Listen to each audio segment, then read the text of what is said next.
Hey there. So I wanted to take a hot minute and just talk about a concept that is near and dear to me, and that's the concept of believability. And you may say, well, what the heck you mean by that? Well, if you are an aspiring musical artist, I think this is something that you really have to put some focus on in your tool belt. And I'm really referring to performance. And I'll go back a ways to when I was running a record label full time. I was a voting member for the Grammys, of the Recording Academy, and I would like to believe that I really had a good eye for talent. And some of the people I would have liked to have signed, I never really got a chance to. But I was able to recognize that they were this great, immense talent. Um, Madison Ward and the Mama Bear fit in that category, and so did Samantha Fish. I remember watching Samantha, in some little oh restaurant, in the corner. As a matter of fact, I think I played that corner too. I'm just not really sure where it was at. I don't recall, but it was someplace I frequented, and I specifically went to go check her out. And yeah, it was. I knew then that she was going to be something. So there is this thing about when you are performing in front of a crowd. And the general rule is that if it doesn't, if it's not conveyed that you believe what it is you're doing, in other words, that you are committed to it and that how you deliver it is believable.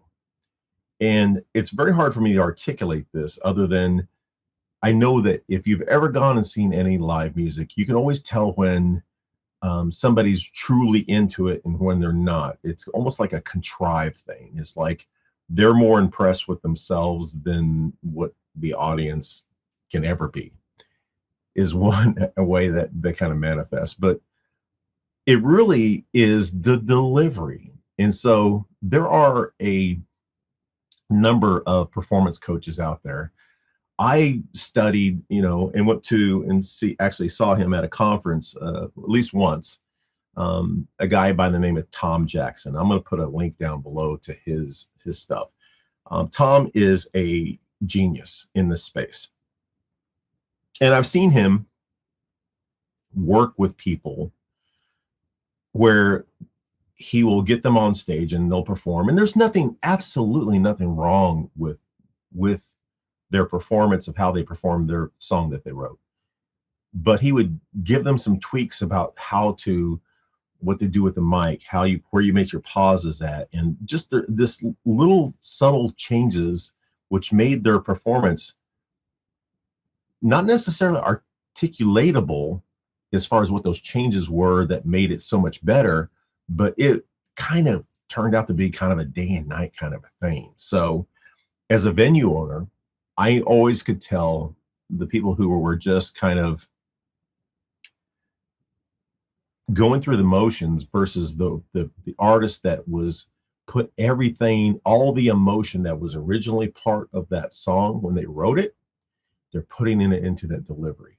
And the secret is, how do you tap into that? How do you tap into the emotional connection to that song in such a way that the audience believes every word you say?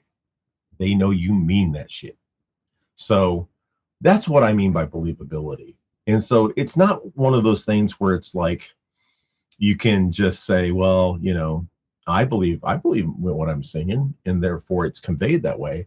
It's not really that simplistic. It's more of a centering yourself in the moment.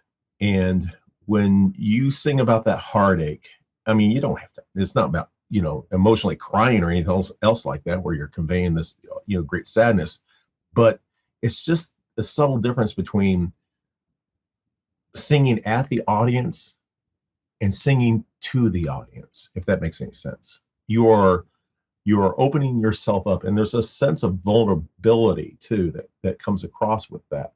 So, and this can manifest in so many different ways. The craziest shows I've ever witnessed myself were two I saw. Both of them were in Lawrence, Kansas. Guar was one of them, and the Impotent Sea Snakes was the other. And trust me, they were believable.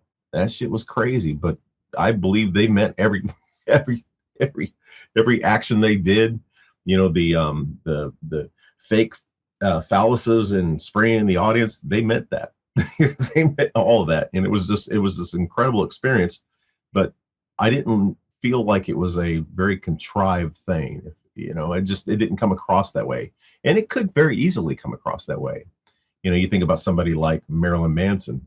I believe, I believe him back in the day when, like, Beautiful People and that came out. I was watching, these videos of this, and I was going like, wow, this is just absolutely nuts. But I believed him. I believed him that's what, he meant it. And so that's just something to think about. And it's something that every musician really needs to have a trusted circle around them that isn't just going to, yes, you want them to pump you up, but you also want them to be kind of honest with you. And so an important question to ask your musician friends that you trust their opinion of, and just say, hey, I don't want you to sugarcoat this all. Just tell me, in my performance, does it come across as believable?